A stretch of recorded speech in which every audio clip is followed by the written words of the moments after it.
여러분, 오늘은 제가 저탄고지의 한계에 대해서 말씀을 드릴 거예요. 지금 저탄고지의 한계라고 했다고 제가 저탄고지를 비판한다거나 저탄고지가 좋지 않은 식단이라고 얘기를 하려는 게 아니에요. 저탄고지에서 어떤 부분을 살짝 수정을 해야지 우리가 지속할 수 있는 다이어트 식단이 되기 때문에 그 부분에 대해서 여러분들이 오해하시고 있는 부분이 있다고 생각을 해서 그걸 알려드리려고 영상을 찍게 된 거고, 먼저 저탄고지가 어떻게 탄생하게 됐고 실제로 저탄고지는 어떤 걸 위한 식단인지 먼저 설명을 드리고, 그럼 우리가 이 저탄고지의 식단을 어떻게 활용을 해야지 지방 연소를 잘 시키는 몸, 대사 유연성을 올리고 우리가 건강하게 이 식단을 활용할 수 있는지에 대해서 설명을 드릴 거니까 이 영상을 끝까지 보시면은 여러분들 체중 감량을 위한 분들이나 대사 유연성을 올리기 위한 분들, 그리고 저희 채널을 구독하고 영상을 봐주시는 분들한테 도움이 될 거라고 저는 생각을 하니까, 자, 그럼 빠르게 저탄고지가 원래 어떤 목적을 위한 식단인지 먼저 말씀을 드릴게요. 저탄고지는 여러분 원래 치료를 위한 식단이었어요. 치료라기보다는 증상 완화를 위한 식단이었어요. 어떤 증상이냐, 가장 대표적인 건 이제 뇌전증이라고 해서 이제 발작을 일으키는 뇌전증, 이 뇌전증의 증상을 완화시키기 위한 식단이었고, 뭐 처음부터 저탄고지를 했더니 얘가 완화됐다가 아니라 단식을 하니까 뇌전증이 좀 증상이 개선되더라 하면서 우리가 단식을 했을 때 어떤 일이 일어나는지 살펴보자 하고 살펴봤더니 몸에서 케톤이라는 게 나오기 시작을 해요. 단식을 오래 했더니 케톤이라는 게 나오기 시작을 하고, 자, 케톤이라는 얘기 나왔다고 벌써 어렵다고 생각하시면 안 돼요. 여러분, 케톤이라는 얘기는 못 들어봤어도 키토라는 얘기 들어봤을 거예요. 키토 들어봤죠? 어떨 때 들어봤어요? 키토김밥 여러분 들어보셨죠? 김밥에다가 밥 빼고 계란으로 채운 게 키토김밥이잖아요. 자, 이 키토라는 거는 뭐냐면 우리가 지방을 몸에서 에너지원으로 쓸 때 이 케톤으로 바꿔서 에너지원으로 쓴다고 생각하시면 돼요. 지방이 케톤이고 탄수가 포도당이라고 생각하면 돼요. 자, 그러면 보통 우리는 몸에서 포도당을 씁니다. 보통이라고 얘기하는 건 현대사회에서, 왜냐면 우리 몸엔 충분한 글리코겐이 있고 포도당이 만들어지기가 쉽기 때문에 얘를 에너지원으로 써요. 그러다가 식사를 안 하게 되면, 단식을 하게 되면 몸에 있던 글리코겐이 바닥이 나고, 그러면은 우리 몸에 있던 지방을 에너지원으로 쓰기 시작하면서 몸에 케톤이 나와요. 그렇게 케톤이 나왔더니 얘의 증상이 완화됐다. 그럼 우리 얘를 주 에너지원으로 쓰면 어떨까? 라고 하면서 저탄고지식이 시작이 된 거예요. 무슨 말이냐? 정리를 조금 해보면은 저탄고지식은 우리 몸에 탄수 포도당을 의도적으로 없애고 지방을 계속 넣어줘서 우리 몸이 케톤을 쓰도록 유도를 하겠다는 말이에요. 쉽게 얘기해서 우리 몸에서 케톤을 늘리는 게 저탄고지의 목표였습니다. 그래서 저탄고지는 저탄만 있는 게 아니라 고지가 같이 있는 거예요. 무슨 말이냐면 저탄고지식을 할 때 저탄만 하고 지방을 충분히 넣어주지 않으면 우리 몸에서는 케톤도 충분히 나오지가 않아요. 그래서 전통적인 이제 조금 엄격한 저탄고지에서는 탄수, 단백질의 섭취를 정말 엄격하게 제한을 합니다. 자, 그럼 이제 우리 다이어트, 그리고 체지방 연소, 그리고 우리가 체지방을 감량하는 입장에서 이걸 조금 더 바라볼게요. 자, 그럼 이게 어떤 말이냐면 얘를 없애고 얘를 넣어줘서 우리 몸이 얘를 쓰게 만든다고 했잖아요.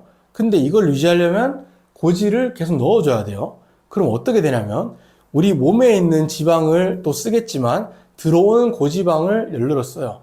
그럼 이거는 우리 몸이 쓰는 에너지원을 탄수에서 지방으로 바꿀 수는 있는데 뭘 쓰냐를 바꾸는 거지 지속적으로 살을 빼는 개념이랑은 조금 달라요. 실제로 여러분, 다이어트 효과가 있는 식단을 연구한 논문들을 살펴보면은 저탄고지가 가장 강력하고 빠르게 체중을 감량시켜주는 식단인데, 이 식단이 6개월에서 1년 정도 지속했을 때는 그때부터는 효과가 미비해요. 그 말은 뭐냐면 그 시간이 지나면 이제 우리 몸에서 저탄고지를 하면서 지방을 쓰는 거지 똑같이 지방을 많이 먹기 때문에 그냥 먹는 만큼 나간다는 얘기예요. 자, 그래서 우리가 이거를 좀 더 건강하게 체지방을 감량하는 쪽을 바꾸려면 뭘 바꿔야 되냐? 저탄, 고단백, 중지방, 괄호 열고 지방 제한은 없음. 이렇게 바꾸시면 돼요, 여러분. 이게 어떤 얘기냐면 여러분, 우리의 목표가 지금 저탄고지의 목표였던 케톤의 양을 무한정 늘리는 게 아니에요. 우리는 몸에 케톤이 많이 돌아다니는 것 자체가 목표가 아니죠. 우리의 목표는 건강, 인슐린 저항성 개선, 체지방량을 줄이고 대사 유연성을 늘리는 거. 우리의 목표가 좀 많죠. 좀 욕심 많죠. 그래도 이거를 다 이루는 게 우리의 목표라고 봤을 때 이 저탄고지의 목표, 케톤을 늘리는 것과는 목표의 차이가 있어요. 그래서 이걸 이렇게 수정을 했고, 제가 그럼 이 저탄고지에서 저탄을 가져온 이유는 뭘까요, 여러분? 이 저탄고지에서 핵심 중에 하나가 바로 저탄인데, 이 저탄은 인슐린 저항성을 개선하고, 두 번째는 지방 저장 모드. 제가 항상 얘기하죠. 우리가 지방대위에서 탄수화물량을 줄이는 이유는 지방 저장 모드를 끄기 위해서요. 간단하게 설명하면은 탄수화물과 지방이 함께 있으면 둘 다 에너지 원이기 때문에 우리 몸 입장에서는 탄수화물도 에너지 원, 지방도 에너지 원이에요. 그렇기 때문에 이 탄수화물이 있는 상태에서 지방은 덜 효율적이기 때문에 지방을 저장을 시켜요. 우리 몸에. 그래서 탄수화물과 지방을 함께 먹지 말라는 얘기고, 그런 의미에서 저탄을 하게 되면은 몸에 탄수화물이 없기 때문에 몸에 지방을 저장하라는 이 저장 모드가 꺼집니다. 그래서 이 저탄은 우리의 목표 중에 하나인 인슐린 저항성을 개선하고 지방 저장 모드를 켜지 않아서 체지방량을 줄이는 목표에 부합을 하고요. 자, 두 번째는 고단백이에요. 자, 여러분 근데 좀 이상하잖아요. 여기는 고단백질, 단백질에 대한 언급이 있는데 저탄 고지에는 단백질에 대한 언급이 없어요. 왜 그럴까요, 여러분? 그것만 봐도 알 수 있는 게 이 저탄 고지는 애초에 목표가 케톤의 양을 늘리는 것이기 때문에, 물론 여러분 지금 잠깐 말씀드리면은 이 저탄 고지도 인슐린 저항성은 개선시킵니다. 저탄이기 때문에. 자, 이건 잠깐 넘어가고, 단백질이 없는 이유는 저탄 고지에서는 케톤을 늘리는 것이 목적이기 때문에 단백질을 많이 먹든 적게 먹든 상관이 없어요. 굳이 상관이 없어요. 왜냐하면 단백질을 많이 먹든 적게 먹든 고지를 하게 되면 케톤이 많이 나와요. 그리고 굳이 전통적인 저탄 고지에서 굳이 따지자면은 고단백보다는 여기서는 단백질의 양도 제한합니다. 단백질의 양을 제한하는 이유는 우리 단백질을 먹어도 몸에서 인슐린이 분비가 돼요. 그렇기 때문에 저탄 고지에서는 단백질 양을 줄이라고 하는데, 이 얘기를 하면 또 너무 길어지니까 짧게 얘기하면은 단백질을 먹어도 인슐린은 분비가 되지만 글루카곤도 같이 분비가 되기 때문에 여러분 걱정은 안 하셔도 돼요. 고단백 할 때 단백질 먹으면 인슐린 올라간다고? 나 그럼 문제 생기는 거 아니야?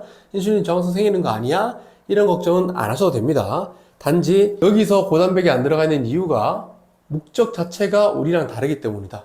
그럼 이 고단백이 하는 역할은 뭐예요? 근육이죠, 근육. 우리 몸의 근육량을 늘리고, 물론 고단백을 먹고 운동을 해야지 근육량이 늘지만 늘리진 않더라도 유지를 시켜주기 때문에 고단백은 아주 중요해요. 그리고 근육이 아니더라도 뭐 손톱, 머리카락 다 고단백질이 필요합니다.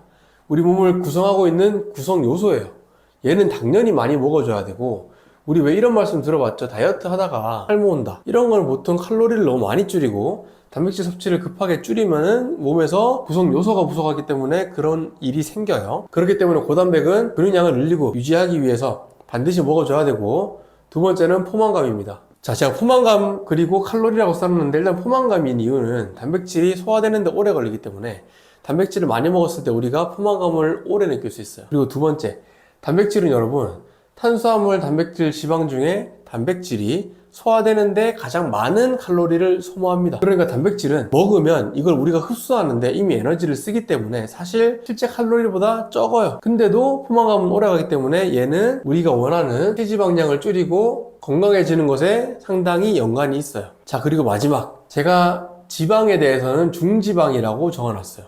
저탄 고지에서 시작해서 중지방으로 왔어요. 제가 이것을 저지방으로 쓰지 않은 이유는, 자, 여러분 여기서 저탄 고단백 저지방이 되면 어떤 음식들이 되냐면 닭가슴살, 샐러드, 닭가슴살, 풀, 계란 뭐 이런 다이어트, 우리 왜 바디 프로필 찍을 때 그런 급속도로 다이어트를 할 때 먹는 다이어트 식단이 돼버려요. 근데 그런 다이어트 식단은 평생 지속할 수가 없기 때문에 저는 여러분들한테 권하지 않고 이걸 중지방으로 둔 이유는, 여러분 저탄 고단백을 먹으려면 어떤 음식이 있냐면 여러분 거의 육류, 고기, 흰살, 생선, 해산물, 오징어, 문어, 조개 이런 이제 육류, 생선, 회, 해산물 위주의 음식이 있는데, 이런 음식을 먹으면서 지방까지 제한하기는 너무 힘들어요. 그렇기 때문에 지방은 제한하지 않고 중간저도 지방, 이거를 그냥 이렇게 써놓으면 되는데, 지방 제한 안 한다고 쓰면 되는데 왜 중지방이라고 굳이 써놨냐? 이 말은 여러분 의도적으로 고지방을 먹지도 않을 거고 의도적으로 저지방을 먹지도 않겠다는 얘기를 제가 이렇게 써놓은 거예요. 자, 여러분 저탄을 하실 거면 고단백을 드시는 것만 신경을 쓰세요. 지방이 얼마나 들어오는지는 굳이 신경을 쓰지 마세요. 아시겠죠? 그러니까 저탄, 고단백, 저지방까지 하려고 노력하지 마세요. 그냥 저탄, 고단백만 하면, 예를 들어서 내가 오늘 밥 없이 삼겹살을 먹었다.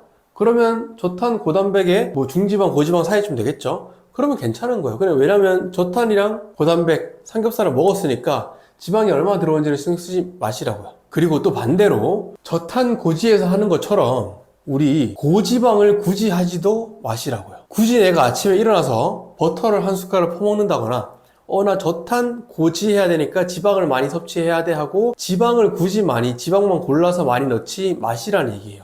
소고기를 구워 먹는데 맛을 좋게 하려고 버터를 녹여서 소고기를 굽는 건 괜찮은데 우리 저탄 고지해야 되니까 소고기를 구우면서 버터를 이만큼 넣자 이런 거는 굳이 하지 마시라는 얘기예요. 어떻게 보면은 이 중지방이 굉장히 중요한 부분인 게 지방을 고지에서 중지방, 지방을 제한하지 않는 것으로 바꾸면은 체지방이 줄어듭니다. 자, 이게 어떤 얘기냐면 지금 여러분 저탄고지 함정에 빠진 분들이 좀 계셔요. 어떻게 보면 우리가 다이어트에서 이 저탄고지의 핵심은 이 저탄, 인슐린 저항성 개선인데 이 고지는 아까도 계속 말씀드리지만 케톤을 늘리는 것이 목적이기 때문에 고지를 하는 건데 우리가 이걸 다이어트 식단에까지 가져와서 고지방을 하게 되면 여러분 어떤 일이 일어나냐면 자, 그림을 그려서 고지를 할 때랑 중지방을 할 때의 차이를 알려드릴게요. 자, 일단 똑같이 저탄이기 때문에 우리 몸에서 탄수화물은 에너지원으로 들어오지 않은 상태고 그럼 우리 몸은 이제 지방을 쓰기 시작을 했을 거예요. 저탄고지나 저탄고단백 중지방이나 우리 몸에서는 지방을 쓰고 있는 상태예요. 자, 그럼 우리 몸에 있는 체지방 그리고 섭취한 지방이 있어요. 자, 우리 몸에서 지방을 쓰기 시작했어요. 그러면은 어떤 것부터 쓸까요? 어떤 것부터 우리가 꺼내서 쓰기 시작할까요? 자, 물론 100% 체지방만 쓰는 경우 100% 섭취한 지방만 쓰는 경우는 없겠죠.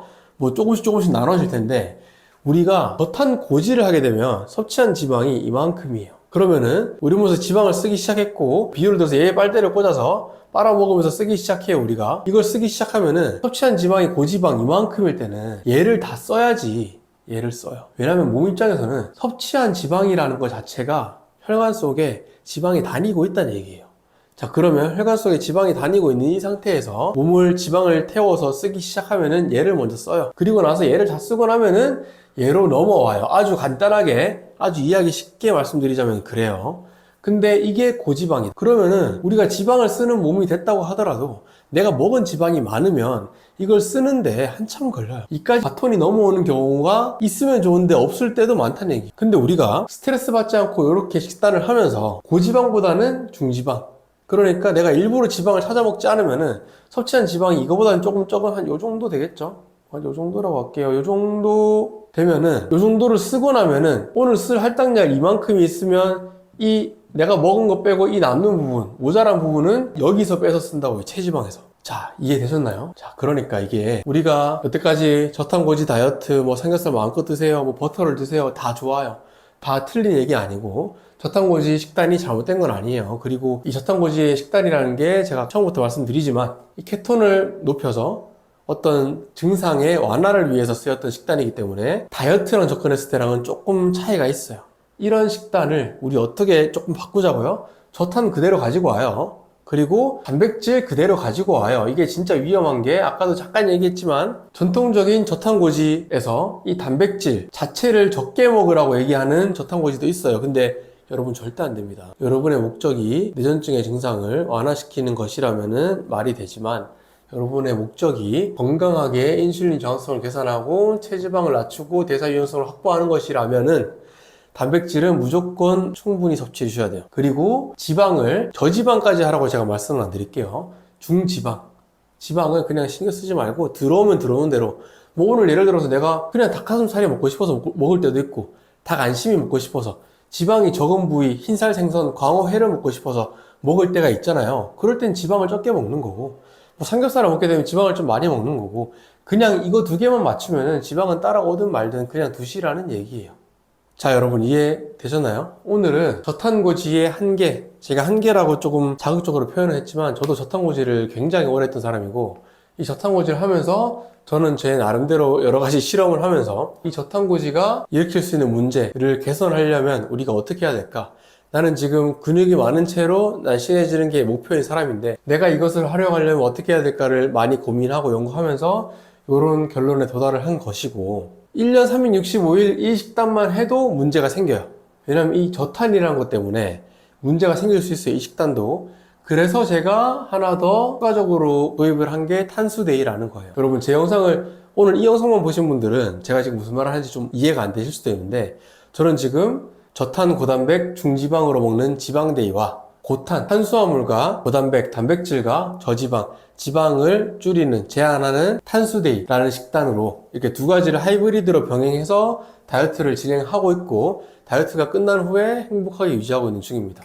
그래서 여러분, 오늘 제가 알려드린 이 정보, 이 내용이 조금 도움이 되셨다면은 제 채널에 있는 다른 영상들, 뭐 하이브리드 다이어트라고 제가 이름을 지었는데, 그런 영상들도 보시면서 내가 조금 더 다이어트를 하면서 행복하게 먹을 수 있는 게 뭐가 있을지, 이걸 먹으면서 내가 어떻게 더 이거를 장기적으로 지속 가능한 식단을, 나만의 식단을 만들어 갈지, 이런 것들을 조금 얻어 가셨으면 좋겠어요.